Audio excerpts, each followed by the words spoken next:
Hello friends, welcome to crime cuts. என்னோட பேரு மதுமிதா. எனக்கு இப்போ 23 வயசாகுது. பிடெக் முடிச்சுட்டு எம்என்சி கம்பெனியில் ப்ராஜெக்ட் கோஆர்டினேட்டராக ஒர்க் பண்ணிட்டு இருக்கேன். என்னோட அப்பா ஒரு பிஸ்னஸ் மேன். சொந்தமாக டெக்ஸ்டைல் யூனிட் வச்சுருக்காரு. அம்மா ஹவுஸ் ஒய்ஃபாக இருக்காங்க. எனக்கு கூட பிறந்தவங்கன்னு யாருமே இல்லை. என்னோட வீட்டுக்கு நான் தான் செல்ல பொண்ணு. வசதி வாய்ப்புக்கும் எந்த ஒரு குறையுமே இல்லை. அப்பாவோட பிஸ்னஸ்க்கு சப்போர்ட்டாக இருக்க சொல்லி நிறைய டைம் சொல்லிட்டாரு. ஆனால் எனக்கு தான் படிப்புக்கு ஏற்ற ஒரு வேலையில் இருக்கிறது தான் நமக்கு ப்ரௌடாக இருக்கும்னு நினச்சி நான் வேலைக்கு சேர்ந்துட்டேன். அதனால எனக்கு பிடிச்சதை படித்தேன். காலேஜில் நடந்த கேம்பஸ் இன்டர்வியூவில் செலக்ட் ஆகி இப்போ நல்ல ஒரு பொசிஷனில் வேலை பார்க்குறேன். இன்னும் கொஞ்ச நாள் லைஃப்பை என்ஜாய் பண்ணணும்னு ஆசை. ஆனால் அப்பா தான் எனக்கு வயசாகுது, உனக்கு ஒரு கல்யாணத்தை பண்ணிட்டா நிம்மதியாக இருப்பேன்னு சொல்லி மாப்பிள்ளை தேட ஆரம்பித்தார். இன்னும் 2 வருஷம் போகட்டும், அப்புறமா பார்த்துக்கலான்னு சொன்னால் ஒத்துக்கவே இல்லை. கடைசியாக வேற வழி இல்லாமல் கல்யாணத்துக்கு ஓகே சொல்லிட்டேன். மேட்ரிமோனி மூலமாக வரன் தேடுறப்ப தான் பிரவீன் அப்படிங்கிற பையனோட ப்ரொஃபைல் கிடைக்குது. எம்டெக் முடிச்சுட்டு அந்த பையனும் எம்என்சி கம்பெனியில் ஒரு டாப் போஸ்டிங்கில் வேலை பார்க்குறதாவும், வீட்டுக்கு ஒரே பையன், அப்பா ஒரு பிஸ்னஸ் மேன், ஸ்டேட்டஸில் ஒரே லெவலில் இருக்கிறனால அப்பா அந்த பையனை பற்றி விசாரிக்க ஆரம்பித்தார். ஜாதக பொருத்தம் அருமையாக இருக்குன்னு ஃபேமிலி ஜோசியர் சொல்லிட்டாரு. மற்ற டீட்டெயில்ஸ் எல்லாமே பாசிட்டிவாக இருந்தனால மேற்கொண்டு கல்யாண பேச்சை அப்பா ஸ்டார்ட் பண்ணாங்க. முறைப்படி பிரவீனோட ஃபேமிலி பொண்ணு பார்க்க வந்தாங்க. நாங்களும் அவங்க வீட்டுக்கு போனோம். எல்லாம் ஓகே ஆகி நிச்சயதார்த்தம், கல்யாண டேட் எல்லாமே ஃபிக்ஸ் பண்ணிட்டாங்க. ஒரே பொண்ணு, கல்யாணம் ரொம்ப கிராண்டாக இருக்கணும்னு அப்பா எல்லாத்தையுமே பார்த்து பார்த்து பண்ணாங்க. கல்யாணத்துக்கு 2 மாதம் இருந்துச்சு. நானும் பிரவீன் கூட பேசி பழகுனா ஒருத்தர் புரிஞ்சுக்க முடியும்னு நினச்சி அவரோட ஃபோன் நம்பரை வாங்கி சேட் பண்ண ஸ்டார்ட் பண்ணேன். எத்தனை மெசேஜ் பண்ணாலும் ஜஸ்ட்டு ஒரே ஒரு ரிப்ளை தான் வரும். நான் பிஸியாக இருக்கேன், அப்புறமா பேசுகிறேன். கால் பண்ணாலும் 1-2 வார்த்தை மட்டும்தான் பேசுவார்.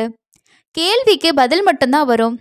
வெளியில் போகலான்னு சொன்னால் மீட்டிங் அது இதுன்னு சொல்லி ஸ்கிப் பண்ணிக்கிட்டே இருப்பார். எனக்கு இதுவே ரொம்ப கஷ்டமாகவும் குழப்பமாகவும் இருந்துச்சு. தப்பான ஒரு முடிவை எடுத்துட்டோமா? பிரவீன் நமக்கு ஏத்தவரா? கல்யாணத்தை நிறுத்திடலாமா? இப்படி ஏகப்பட்ட கேள்வியோட என்னோட மனசு ஒரே குழப்பமான நிலையில தான் இருந்துச்சு. பிரவீனோட அம்மா தான் அடிக்கடி கால் பண்ணி பேசுவாங்க. பையனுக்கு பொண்ணுங்க கூட பேசவோ பழகிறதோ ரொம்பவே கூச்சப்படுவான்.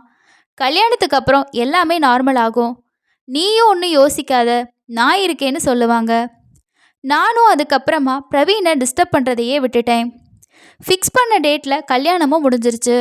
ரொம்பவே சந்தோஷமாக பிரவீனோட வீட்டுக்கு போனேன். எங்களோட ஃபர்ஸ்ட் நைட் பிரவீன் வீட்டில் தான் நடந்துச்சு. ஃபர்ஸ்ட் நைட் ரூமில் மாப்பிள்ளை தான் பொண்ணுக்காக வெயிட் பண்ணுவாங்க. ஆனால் இங்கே பிரவீன்காக நான் தான் வெயிட் பண்ணிக்கிட்டு இருந்தேன். அன்னைக்கு கூட ஆஃபீஸ் மீட்டிங்னு சொல்லி லேப்டாப் கூட உட்காந்துருந்தாரு. நானும் வெயிட் பண்ணி பார்த்துட்டு மாமியார் கொடுத்த பாலை குடிச்சிட்டு தூங்கிட்டேன். காலையில் எழும்பி பார்க்குறப்ப என்னோட சாரி தலையெல்லாமே களைஞ்சிருந்துச்சு. உடம்பு ரொம்பவே வலியாக இருந்துச்சு. பக்கத்தில் பிரவீன் ட்ரெஸ் இல்லாமல் தூங்கிட்டு இருந்தாரு. அதை பார்த்ததும் தூக்கத்தில் நம்ம கூட உறவில் இருந்திருப்பாரு போல. அதான் இவ்வளோ டயர்ட்னு நினச்சிக்கிட்டு குளிக்க போனேன். அதுக்கப்புறமா நானும் காஃபி குடிச்சிட்டு பிரவீனுக்கு காஃபி எடுத்துகிட்டு போனேன். ஆனால் அவர் குளிக்க போயிட்டாரு. சரி, டிஃபன் சாப்பிட்டு இன்னைக்கு அவரோட வெளியில் போகலான்னு ஆசையாக ஹாலில் வெயிட் பண்ணிக்கிட்டு இருந்தேன். பிரவீன் ரெடியாகி ஆஃபீஸ்க்கு போகிறதா சொல்லிட்டு கிளம்பி போயிட்டாரு. பிரவீன் போகிறத பார்த்து மாமியார் மட்டும் அவரை திட்டிக்கிட்டே வாசல் வரைக்கும் போனாங்க. ஆனால் அவங்க சொல்கிறது எதையுமே பிரவீன் காது கொடுத்து கேட்கவே இல்லை. உள்ளே வந்த மாமியார், அவன் எப்போவும் அப்படித்தாமா, வேலை வேலைன்னு ஓடிக்கிட்டே இருப்பான். கல்யாணம் ஆகி நீ தான் அவனை மாற்றணும்னு இருக்கு. எனக்கு கிச்சனில் கொஞ்சம் வேலை இருக்குன்னு சொல்லிட்டு போயிட்டாங்க. நானும் 10 நாள் ஒர்க் ஃப்ரம் ஹோம் மாற்றிக்கிட்டனால வீட்டில் இருந்து என்னோட வேலையை பார்க்க ஆரம்பித்தேன். அம்மா கால் பண்ணி புகுந்த வீட்டில் எல்லாம் ஓகேவா, மாப்பிள்ளை உன்கிட்ட நல்லபடியாக நடந்துக்கிறாரான்னு கேட்டாங்க.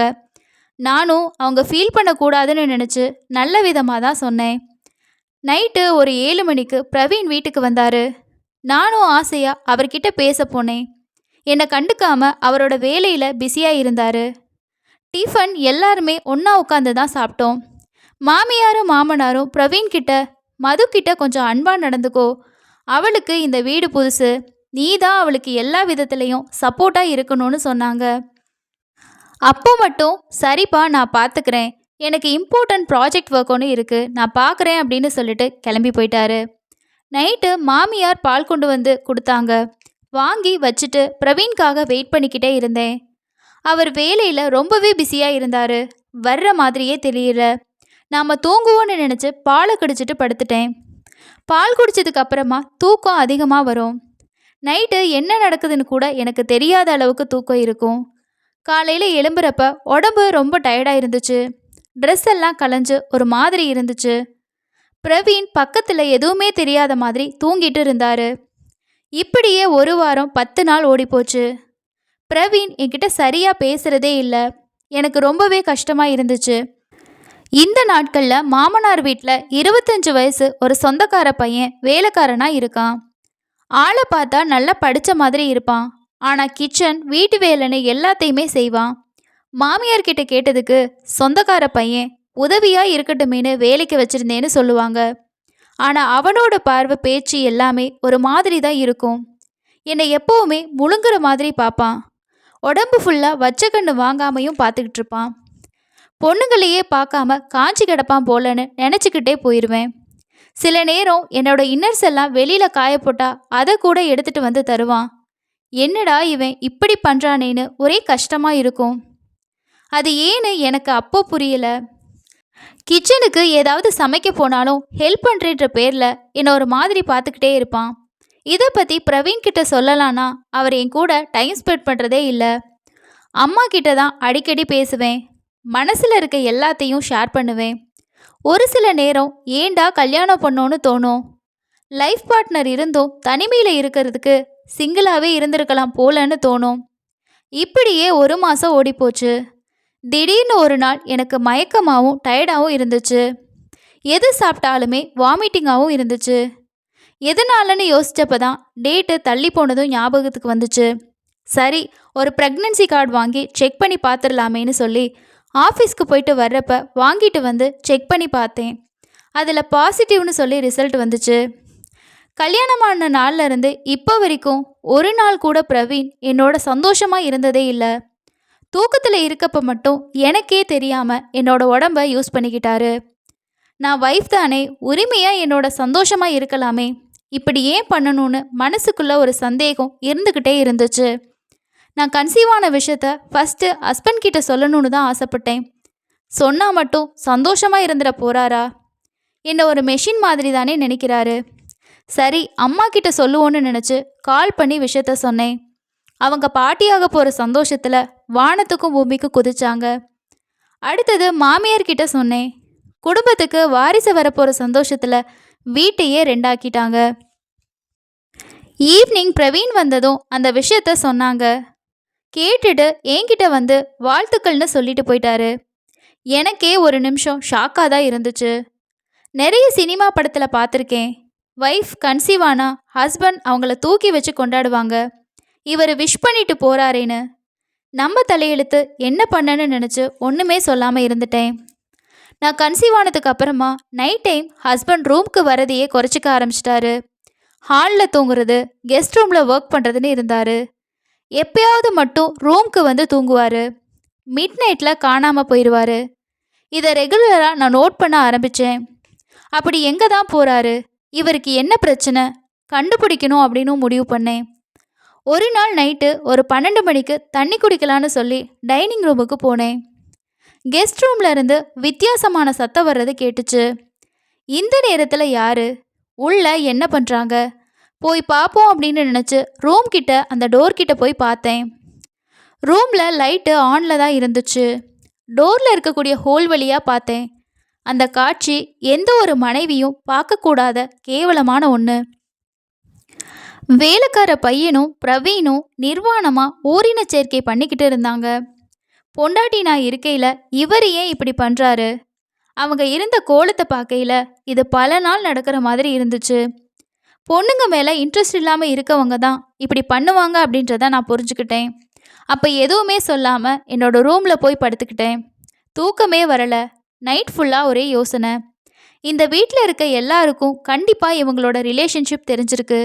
அதை மறைச்சு தான் எனக்கு கல்யாணம் பண்ணி வச்சுருக்காங்க. காலையில் பிரவீன் கிட்ட கேட்குற விதத்தில் கேட்டால் எல்லாத்துக்கும் பதில் கிடைச்சிரும். இப்படி நிறைய யோசனையில் எனக்கே தெரியாமல் தூங்கிட்டேன். காலையில் பிரவீன் ஆஃபீஸ்க்கு கிளம்பிக்கிட்டு இருந்தாரு. ரூம் டோரை க்ளோஸ் பண்ணிட்டு பிரவீன் பக்கத்தில் வந்து பேச ஆரம்பித்தேன். நைட் பார்த்த விஷயத்த சொன்னதுமே பிரவீனோட முகம் மாற ஆரம்பிச்சுது. என்ன சொல்கிற? நான் நைட்டு கெஸ்ட் ரூமில் தூங்கிட்டு தான் இருந்தேன். நீ ஏதோ கனவு கண்டுட்டு பேசுகிற. என்னை சமாளிச்சுட்டு போக ட்ரை பண்ணாரு. கல்யாணமான நாள்லேருந்து இன்னைக்கு வரைக்கும் இவ்வளோ நேரம் பிரவீன் என்கிட்ட பேசினதே இல்லை. இதிலிருந்தே நான் தெரிஞ்சுக்கிட்டேன் இவங்க ஒரு பெரிய விஷயத்த என்கிட்ட இருந்து மறைச்சிருக்காங்கன்னு. பிரவீன் கிட்ட ரொம்பவே ஹாஷாக பேச ஆரம்பித்தேன். அப்போ தான் இத்தனை நாளாக எனக்கு எப்பேற்பட்ட ஒரு துரோகம் நடந்துச்சு அப்படிங்கிறது எனக்கு புரிய வந்துச்சு. பிரவீன் கூட காலேஜில் ஒன்றா படித்த பையன்தான் இந்த வீட்டு வேலைக்காரனாக இருக்க ஆதவ். சின்ன வயசுலேருந்தே பிரவீன் பொண்ணுங்க கிட்ட பேசுறது பழகிறதையே விரும்பலை. பொண்ணுங்கனாலே அலர்ஜி மாதிரி. எப்போவுமே பசங்க கூட மட்டும்தான் இருப்பேன். வீட்டில் அம்மாவும் அப்பாவும் இதை பெருசாக எடுத்துக்கல. வளர வளர எனக்கு பொண்ணுங்க மேலே இன்ட்ரெஸ்டே இல்லை. காலேஜில் ஆதவை மீட் பண்ணதுக்கு அப்புறமா அவனை லவ் பண்ண ஆரம்பித்தேன். அவனுக்கும் என்னோட டேஸ்ட் எல்லாமே ரொம்பவே பிடிக்கும். 2 பேரும் ஒருத்தர் லவ் பண்ண ஆரம்பித்தோம். காலேஜ் டேஸில் ஒரே ரூமில் ஸ்டே பண்ணி ஒன்றா வாழவும் ஆரம்பித்தோம். ஒரே இடத்துக்கு வேலைக்கு சேர்ந்தோம். வீட்டுக்கு எனக்கு ஓரின சேர்க்கை தான் பிடிக்கும்னு தெரியாது. ஆனால் எனக்கு கல்யாண பேச்சை அம்மா ஆரம்பித்ததுமே நான் ஆதவ் கூட பழகிறதையும் பொண்ணுங்க மேலே இன்ட்ரெஸ்ட் இல்லாததை பற்றியும் சொல்லிட்டேன். அம்மாவும் அப்பாவும் ஃபஸ்ட்டு சண்டை போட்டாங்க. இந்த சொசைட்டியில் இப்படி வாழ முடியாது, எல்லாருமே நம்மளை அசிங்கமாக பேசுவாங்க, நம்ம குடும்பத்துக்கு வாரிசு வேணும், அதுக்காக சரி நீ கல்யாணம் பண்ணிக்கோ, இந்த பையனை கூட நம்ம வீட்டிலையே வச்சுக்கலாம், யாராவது கேட்டாங்கன்னா வீட்டு வேலை செய்ய இருக்கான்னு சொல்லிக்கலாம், நீ தாலி மட்டும் கட்டு, மற்றதை நாங்கள் பார்த்துக்குறோன்னு சொன்னாங்க. உனக்கு தாலி கட்டினதோடு சரி, ஒரு நாள் கூட உன்னை நான் தொட்டதே இல்லை. எனக்கு ஆதவ் கூட தான் வாழணும், அம்மா சொன்னதுக்காக மட்டும்தான் நான் இதை பண்ணேன், மற்றபடி வேற எதுவுமே எனக்கு தெரியாதுன்னு சொன்னார். அப்போ என்னோட வயிற்றில் வளர்றது யாரோட குழந்த? யார் என்ன சீரழிச்சது? அதையாவது சொல்லுங்க. அதாவது உங்களுக்கு தெரியுமா, இல்லை நான் போலீஸ்கிட்ட போகவான்னு கேட்டேன். அம்மா நைட்டில் பாலில் தூக்க மாத்திரையை கலந்து கொடுத்து அப்பாவையும் ஆதவையும் ரூம்க்கு அனுப்பி வைப்பாங்க. ஆதவுக்கு பொண்ணுங்க கூட இருக்க பிடிக்கும்னு சொல்லுவான். அதான் என்னோட ஒய்ஃபை உனக்கு கொடுத்தேன்னு சொல்லிட்டு நான் என் வேலையை பார்க்க போயிடுவேன். இதில் யார் மூலமாக குழந்த வந்துச்சுன்னு எனக்கு தெரியாது.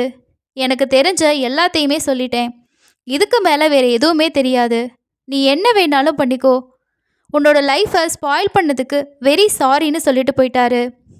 ஒரு சாரி சொன்னால் என்னோட பழைய சந்தோஷம் திரும்பி வந்துடுமா? இந்த கருவை சுமக்கிறதே பாவம். நாளைக்கு இந்த குழந்தையும் உண்மை தெரிஞ்சு லைஃப் ஃபுல்லாக வருத்தப்படுறதுக்கு இப்போவே ஒரு முடிவு எடுக்கணும்னு நினச்சி நேராக என்னோட அம்மா வீட்டுக்கு போனேன்.